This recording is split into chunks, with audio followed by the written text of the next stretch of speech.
Hello बच्चों, पिछली class में हम क्या पढ़ रहे थे? हम पढ़ रहे थे ओम का नियम। और ओम के नियम में कुछ फिजिकल क्वांटिटीज आई थी, प्रतिरोध, प्रतिरोधकता, चालकता। ठीक, अब हम उसके बारे में डिस्कशन करेंगे। तो सबसे पहले बात करते हैं प्रतिरोध की निर्भरता, कि किसी चालक तार का प्रतिरोध किन किन बातों पर निर्भर करता है। जब हमने ओम का नियम बोला तो हमने कहा था कि यदि किसी चालक की भौतिक अवस्था जैसे लंबाई, अनुप्रस्थ, ताप आदि नियत रहे, इसका अर्थ है कि उनको कांस्टेंट रखा था हमने। यदि हम उनको बदलेंगे तो प्रतिरोध बदलेगा। क्या? लंबाई, अनुप्रस्थ, ताप। तो हम विद्युत प्रतिरोध की निर्भरता का अध्ययन करेंगे। सबसे पहले लंबाई पर, फिर हम किस पर? अनुप्रस्थ पर, फिर आगे ताप पर निर्भरता भी पढ़ेंगे और हम प्रतिरोधकता और चालकता को भी समझाएंगे। तो देखिए, अब है प्रतिरोध की निर्भरता। हमने पढ़ा है प्रतिरोध का फॉर्मूला R बराबर V/I। V क्या है? चालक के सिरों का विभवांतर और I चालक में बहने वाली विद्युत धारा। अब देखते हैं कि लंबाई पर प्रतिरोध कैसे निर्भर करता है। देखिए, माना हमारे पास ये कोई चालक तार है, ये क्या है? कोई चालक तार है ये, और जिसका अनुप्रस्थ कितना है? A, और इसकी लंबाई कितनी है? माना L लंबाई, और A अनुप्रस्थ का कोई चालक तार है, और इसके सिरों पर हमने क्या कोई बैटरी कनेक्ट करी। अब बैटरी कनेक्ट करी तो यहाँ पर बैटरी ने विद्युत क्षेत्र पैदा कर दिया E, और इसमें क्या प्रवाहित हुई? एक धारा I प्रवाहित हो गई। ठीक, और यहाँ पर आपका विभवांतर V बराबर होगा E गुणा L। ठीक, और आपका प्रतिरोध क्या आ गया? R बराबर V/I। V क्या है? चालक के सिरों का विभवांतर। अब हम क्या करते हैं, इस चालक तार के अनुप्रस्थ काट को इतना ही रखें और लंबाई को 2L करें। तो देखो क्या होगा, माना हमने इस तार के अनुप्रस्थ काट को तो यही रखा और लंबाई को हमने कितना कर दिया? डबल कर दिया हमने। तो इसकी लंबाई को हमने डबल कर दिया। ये देखो, माना पहले आपका चालक तार इतना ही था, L और L कितना कर दिया? 2L। अनुप्रस्थ काट कितना है? A। अब हम बैटरी जोड़ें I, तो इस बैटरी के द्वारा विभवांतर कितना आएगा? क्योंकि विद्युत क्षेत्र कितना हो गया? E, तो यहाँ विभवांतर नया आएगा V डैश बराबर E और गुणा में 2L। कितना हो जाएगा? 2V के बराबर। विभवांतर पहले से डबल हो जाएगा। विभवांतर होता है इकाई धनावेश को क्षेत्र के विरुद्ध एक बिंदु से दूसरे बिंदु तक ले जाने में किया गया कार्य, और कार्य बराबर होगा बल गुणा विस्थापन। तो बल तो वही है E, लेकिन विस्थापन डबल हो गया। आवेश को इससे यहाँ तक चलने में पहले की तुलना में डबल दूरी चलनी पड़ेगी। तो यदि हमने चालक तार के अनुप्रस्थ काट को उतना ही रखें और लंबाई को डबल करें, तो उससे क्या होगा? चालक के सिरों पर के मध्य विभवांतर भी डबल हो जाएगा। तो नई स्थिति में आपका प्रतिरोध कितना हो जाएगा? R डैश बराबर नया विभवांतर, धारा तो वही रहेगी डी। अब विभवांतर कितना है? 2V और बटे में I, और V/I को क्या कहेंगे? R। तो बोलो R डैश बराबर 2R। तो हमने लंबाई को क्या किया? दुगुना। प्रतिरोध क्या हो गया? दुगुना। यदि लंबाई को 3 गुना करें तो V डैश बराबर E × 3L। समझ में आया? तो विभवांतर 3 गुना, इससे प्रतिरोध भी क्या हो जाएगा? 3 गुना। अर्थात आपका प्रतिरोध चालक तार की लंबाई के क्या होता है? समानुपाती। लंबाई जिस अनुपात में बढ़ाओगे, प्रतिरोध भी उसी अनुपात में बढ़ जाएगा। लंबाई आधी, प्रतिरोध आधा। लंबाई दुगनी, प्रतिरोध दुगना। लंबाई 5 गुना, प्रतिरोध 5 गुना। तो क्या समझ में आया? किसी चालक तार का प्रतिरोध R उसकी लंबाई के समानुपाती होता है। क्लियर? तो ये किस पर निर्भरता होगी? लंबाई पर निर्भरता। अब हम बात करते हैं किसकी? अनुप्रस्थ काट की। तो अब हम प्रतिरोध की अनुप्रस्थ काट A पर निर्भरता समझाते हैं। हमारे पास माना ये कोई चालक तार है, ठीक। अब इसकी लंबाई को चेंज नहीं करेंगे, हम क्या करेंगे? अनुप्रस्थ काट को। माना इसका अनुप्रस्थ काट कितना है? A, इसकी लंबाई कितनी है? L। आपने ये बैटरी कनेक्ट कर रखी है, ये बैटरी कनेक्ट करेगी। तो विभवांतर क्या होगा, V बराबर E इंटू एल।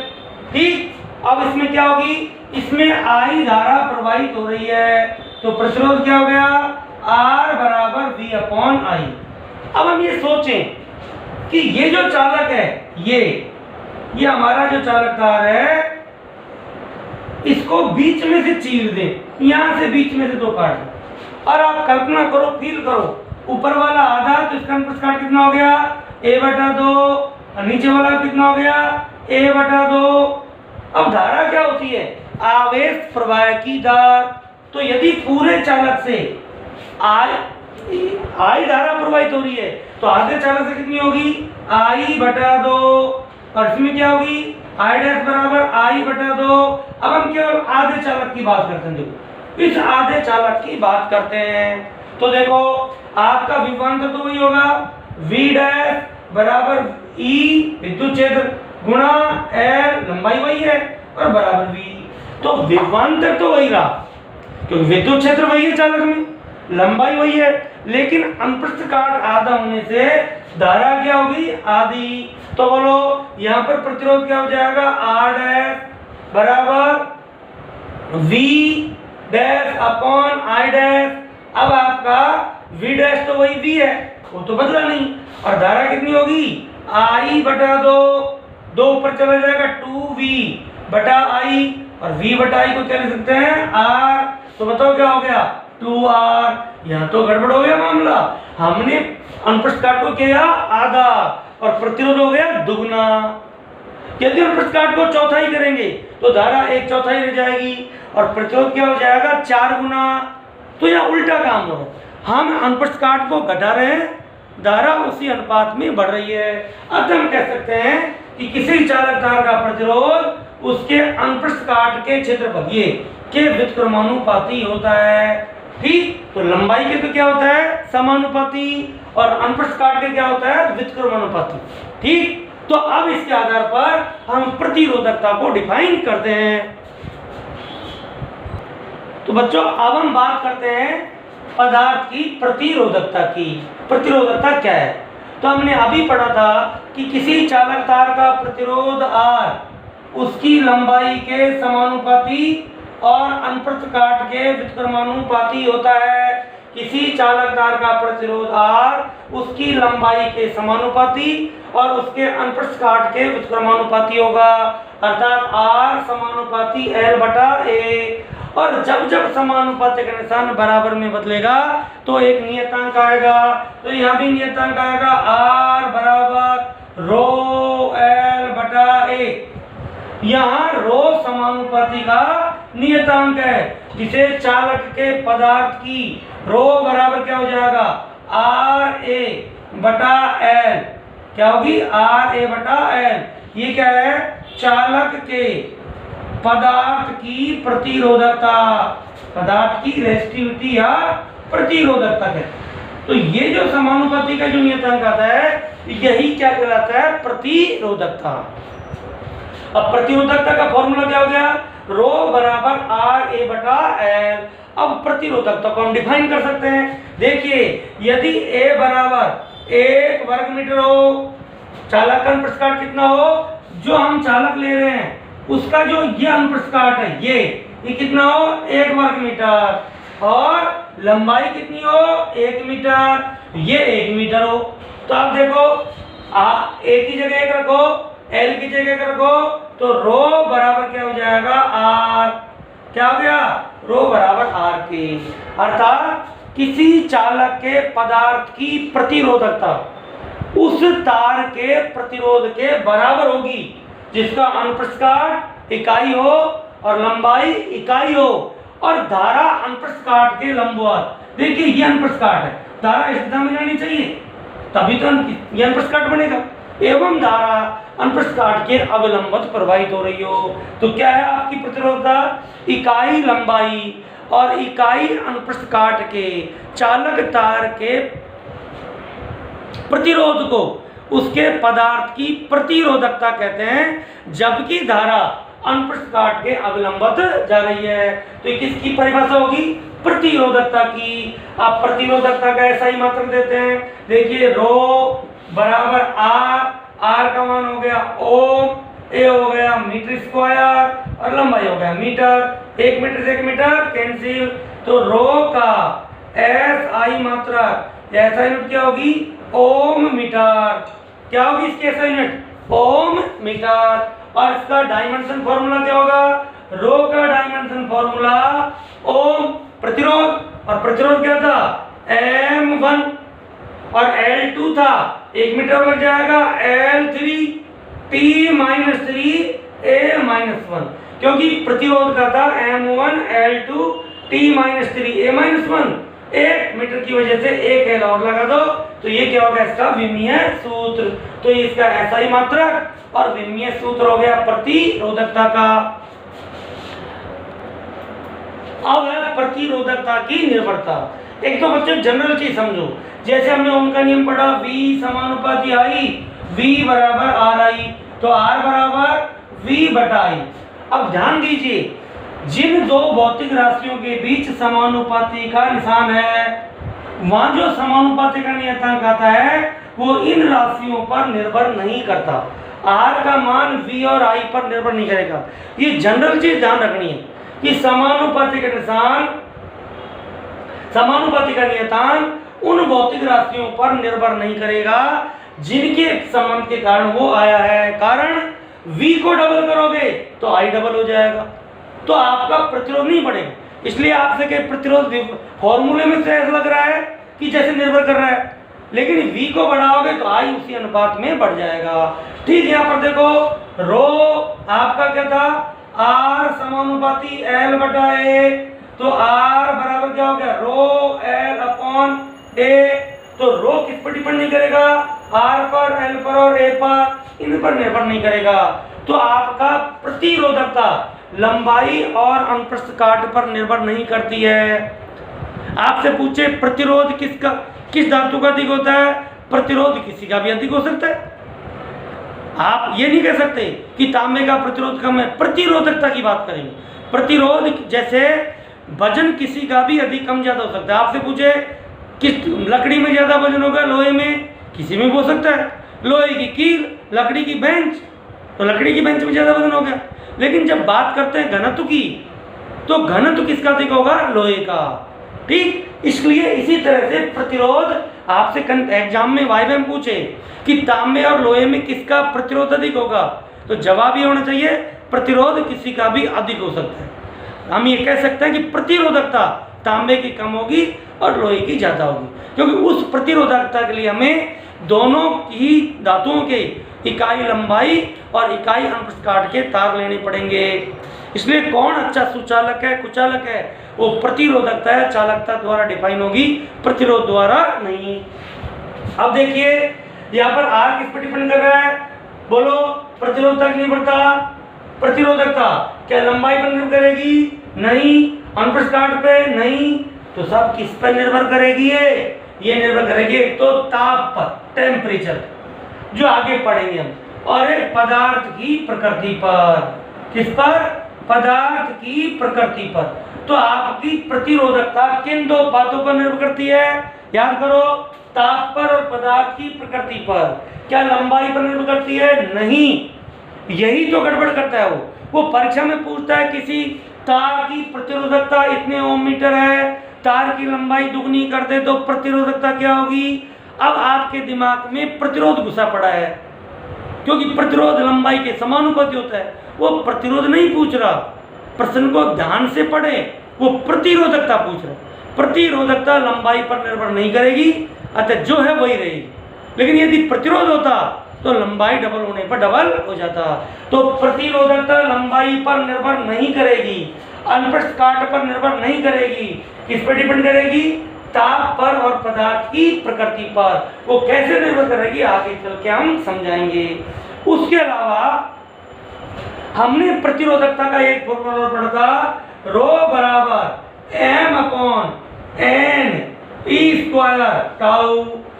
ये भी तो पढ़ा था पिछले चैप्टर में, जहां पर ओम के नियम का निगमन किया था। तो ये क्या है? मुक्त इलेक्ट्रॉन का द्रव्यमान, n क्या है मुक्त इलेक्ट्रॉन घनत्व, E क्या है इलेक्ट्रॉन का आवेश और टाउ क्या है माध्य विश्रांति काल। क्या होता है विश्रांति काल? इलेक्ट्रॉन की क्रमागत टक्करों के बीच में लगा समय। अब देखिए यदि हम टेम्परेचर बढ़ाते हैं तो भाई इलेक्ट्रॉन का द्रव्यमान तो नहीं बदलेगा तापमान से, तो ये भी नहीं बदलेगा। मुक्त इलेक्ट्रॉन घनत्व ये भी नहीं बदलता, आवेश ये भी नहीं बदलता। अब इसको देखो, यदि हम धातु को गर्म करते हैं तो इलेक्ट्रॉन वाइब्रेट कंपन करने लगते हैं। क्या करेंगे? कंपन। और कंपन करेंगे ठीक तो टक्कर क्या होगी? जल्दी होगी। तो आपका विश्रांति काल क्या होगा? घट जाएगा। इलेक्ट्रॉन जल्दी जल्दी टक्कर करेगा, वाइब्रेट कर, जो इलेक्ट्रॉन यदि कंपन करता हुआ चलेगा तो उसकी टक्कर जल्दी होगी। टक्कर जल्दी होगी तो क्या होगा? माध्य विश्रांति काल घटेगा और प्रतिरोधकता बढ़ेगी। आगे भी समझाएंगे। तो हमने क्या देखा? ताप बढ़ाते हैं तो माध्य विश्रांति काल क्या होगा? घट जाएगा और इससे प्रतिरोधकता बढ़ जाएगी और ये ताप पर निर्भरता होगी। और पदार्थ की प्रकृति भी तांबा है, लोहा है, ठीक, या आपकी चांदी है, सोना है, एल्यूमिनियम है, पदार्थ की प्रकृति पर प्रतिरोधकता निर्भर करेगी, जो अब आपको आगे समझाएंगे। तो ये आपकी क्या टॉपिक हो गया? प्रतिरोधकता। हमने क्या पढ़ाया? प्रतिरोध की लंबाई पर निर्भरता समझाई, प्रतिरोध की अनुप्रस्थ पर निर्भरता समझाई, फिर प्रतिरोधकता को डिफाइन किया, प्रतिरोधकता की निर्भरता बताई और प्रतिरोधकता ताप के साथ क्यों बदलती है इसको समझाया। अब हम आगे चलते हैं। देखो बच्चों, नेक्स्ट टॉपिक है चालकता। ये हमने ओम के नियम में पढ़ चुका है चालकता के बारे में। चालकता मानी जो धारा प्रवाह को बढ़ा रहा है। प्रतिरोधक में रुकावट डालने वाला, ये उसका उल्टा है। तो प्रतिरोधकता के व्युत्क्रम को पदार्थ की क्या कहेंगे? चालकता। इसको किसे लिखते हैं? सिग्मा से। तो कंडक्टिविटी या चालकता सिग्मा बराबर होगा 1/ρ। इसका मात्रक क्या होगा? 1/ओम मीटर, यही लिख सकते हैं ओम इनवर्स और मीटर इनवर्स। ये क्या होगी आपकी चालकता। प्रतिरोधकता का मात्रक फॉर्मूला क्या था? रो बराबर m/n² टाउ। तो सिग्मा बराबर क्या होगा? n² टाउ/m। ठीक। अब देखिए, जिन पदार्थों की चालकता अधिक होती है या प्रतिरोधकता कम होती है वो क्या होते हैं? वो धारा के अच्छे चालक होते हैं। धातुओं की चालकता उच्च होती है इसलिए वो धारा के अच्छे चालक होते हैं। तो जिनकी चालकता अधिक होगी वो संयोजन तार, क्या काम आएंगे? संयोजन तार। संयोजन तार होते हैं जो आपकी इलेक्ट्रिक लाइन जो डाली जाती है, सर्किट बनाए जाते हैं, उसमें उपयोग करते हैं। सबसे अधिक चालकता होती है चांदी की, सिल्वर की, लेकिन यह एक कॉस्टली मेटल है, महंगी धातु है, अतः इसके वायर नहीं बनाए जा सकते इतनी महंगी धातु का। ठीक। उसके बाद अरे चांदी के वायर बनाओगे तो तुम्हारे घरों में लड़ाई झगड़े होंगे। मम्मी कहेगी मुझे तो गहने नहीं है और तुमको बिजली के तार बनाने के लिए चांदी आ गई। उसके बाद सेकंड नंबर होता है आपका तांबा, कॉपर। ठीक। तो हम कॉपर का उपयोग करते हैं घरों में। आपके वायर देखो उसके अंदर कॉपर का उपयोग किया जाता है। और थर्ड नंबर पर आता है आपका एल्यूमिनियम। एल्यूमिनियम। तो देखिए आपकी जो ट्रांसमिशन लाइन होती है, जो खंभों पर बिजली के तार खींचे हुए होते हैं, वो किसी होते हैं? एल्यूमिनियम के। आप सोचोगे साहब उनको तांबे क्यों नहीं खींचते? क्योंकि तांबा भी काफी महंगा है। ठीक। इसलिए तांबा इतना कॉस्टली, घर में तो हम काम ले सकते हैं लेकिन ट्रांसमिशन लाइन डालने के लिए इतना तांबा का उपयोग नहीं कर सकते। इसलिए हम घरों में किसका उपयोग करते हैं? तांबे का, बिजली के तार बनाने। और बाहर ट्रांसमिशन लाइन एल्यूमिनियम की। तो सबसे श्रेष्ठ चालक कौन सा है? चांदी। सेकंड नंबर पर तांबा, थर्ड नंबर पर एल्यूमिनियम। तो जिनकी चालकता उच्च होगी, जिनकी कंडक्टिविटी या चालकता उच्च होगी, वो संयोजन तार बनाने में काम लेंगे। और जिनकी चालकता कम होगी अर्थात प्रतिरोधकता उच्च होगी, जैसे आपके मिश्र धातु हैं, मिश्र धातु कौन कौन सी? जैसे मैग्नीन, आपके निक्रोम, नाइक्रोम, ये होता है निकल, कोबाल्ट और मैग्नीशियम। और उसके अलावा आपका मैग्नीन है, निक्रोम है और कॉन्स्टेंटन। तो ये जो आपकी मिश्र धातुएं हैं इनकी प्रतिरोधकता उच्च होती है। क्या होती है? प्रतिरोधकता या रेजिस्टिविटी उच्च होती है, चालकता कम होती है। अतः इनका उपयोग प्रतिरोधकता, क्या काम आएंगे? प्रतिरोधकता या रेजिस्टर वायर बनाने काम आते हैं। आप सोचो प्रतिरोधक वायर क्या होते हैं? आपके हीटर की स्प्रिंग, ठीक, आपके विद्युत केतली का फिलामेंट, प्रेस का फिलामेंट, क्योंकि जो प्रतिरोधक तार होते हैं इनमें धारा प्रवाहित होगी तो रुकावट होती है, अतः तार गर्म हो जाते हैं। उसके अलावा आपके प्रयोगशाला में जब पढ़ेंगे नेक्स्ट चैप्टर में, तो आपके मीटर सेतु का तार, विभव मापी का तार, सब आपका धारा नियंत्रक के वायर सब किसके बने होते हैं? इन मिश्र धातुओं के बने होते हैं। तो इन जिनकी प्रतिरोधकता उच्च होगी उनसे प्रतिरोधक तार बनाए जाएंगे और जिनकी चालकता उच्च होगी उनसे संयोजन तार बनाए जाएंगे। तो ये आपकी क्या होगी? चालकता। अब नेक्स्ट टॉपिक अपना विभिन्न पदार्थों की प्रतिरोधकता। कि देखिए विभिन्न प्रकार के पदार्थों को प्रतिरोधकता या चालकता के मान के आधार पर हम 3 कैटेगरियों में डिवाइड कर सकते हैं: चालक, कुचालक, अर्धचालक। चालक या कंडक्टर हैं, इनकी प्रतिरोधकता 10⁻⁸ ओम मीटर से 10⁻⁶ ओम मीटर रेंज में होती है। और चालकता की बात करें तो यहाँ घात क्या कर देना? प्लस, और मात्रक हो जाएगा ओम इनवर्स मीटर इनवर्स। यदि प्रतिरोधकता चालकता के मान हो तो आपको घात के चिन्ह बदलने पड़ेंगे। तो देखिए किसमें 10⁻⁸ का मतलब 0.000000001 इस रेंज में, तो इनकी प्रतिरोधकता अति अल्प होगी या चालकता उच्च होगी। तो चालक वे पदार्थ होते हैं जो आसानी से विद्युत धारा का चालन करते हैं, जैसे धातुएं। इनकी प्रतिरोधकता अति अल्प 10⁻⁸ ओम मीटर से 10⁻⁶ ओम मीटर होती है, जैसे आपके धातुएं। दूसरे जो पदार्थ है वो है कुचालक या विद्युत रोधी या इंसुलेटर। इनकी जो प्रतिरोधकता है वो उच्च होती है, प्लस में पावर है। 10⁵ का मतलब 1 लाख और 10⁻14 ओम मीटर कोटि की होती है। ठीक, आपके जो चालक होते हैं इनकी प्रतिरोधकता ताप बढ़ाने पर क्या होगी? प्रतिरोधकता बढ़ेगी। समझाया था? चालकता घटेगी, क्योंकि आपकी प्रतिरोधकता बताई थी ρ बराबर m/n²τ। तो τ घटेगा तो ρ बढ़ेगी। तो आपके चालक होते हैं उनकी प्रतिरोधकता ताप के साथ क्या होती है? बढ़ती है। यहाँ पर आपके जो कुचालक हैं इनका यदि हम ताप बढ़ाते चलें और लाखों केल्विन ताप कर दें तो एक स्थिति ऐसी आएगी कि इलेक्ट्रॉन आपके संयोजी बंध से बाहर निकल जाएगा और बंध टूट जाएंगे और एकाएक चालकता बहुत तेजी से बढ़ेगी, जिसको कहते हैं ब्रेकडाउन, अर्थात कुचालक का भंजन हो गया। तो वो एक विशेष अवस्था होती है। तो कुचालक का यदि कुचालक धारा का चालन नहीं करता, लेकिन यदि ताप बढ़ाते जाए तो एक स्थिति ऐसी आएगी कि इलेक्ट्रॉन बंध में से बाहर निकल जाएंगे, एकाएक चालकता बढ़ेगी, उसे हम कुचालक की भंजन अवस्था या ब्रेकडाउन कंडीशन कहते हैं। और तीसरा अर्धचालक। अर्धचालकों की प्रतिरोधकता क्या है? चालकों से अधिक और कुचालकों से कम होगी। सिलिकॉन और जर्मेनियम 2 प्रमुख अर्धचालक होते हैं। ये आपका इलेक्ट्रॉन चालक चैप्टर आएगा, उसमें डिटेल पढ़ेंगे। और इनकी ये प्रतिरोधकता होती है, ताप बढ़ाने पर इनकी भी प्रतिरोधकता घटती है। ठीक, तो ये हमारे क्या हो गए? 3 प्रकार के पदार्थ हो गए: चालक, कुचालक और अर्धचालक। ये इनकी रेजिस्टिविटी की वैल्यू है।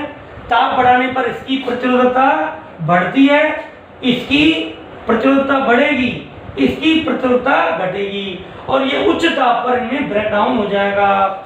ठीक, इनके उदाहरण सिलिकॉन और जर्मेनियम। कुचालक है आपके अभ्रक है, कांच है, प्लास्टिक है, रबर है और चालकों के उदाहरण धातुएं। तो एक इनका जनरल सी स्टडी है। ठीक है, तो यहाँ तक आज पढ़ते हैं। इसके आगे हम नेक्स्ट टॉपिक पढ़ेंगे ओमीय और अनोमीय चालक उनके उदाहरण और बाकी के टॉपिक्स और आगे नेक्स्ट टॉपिक पढ़ेंगे। थैंक यू बच्चों।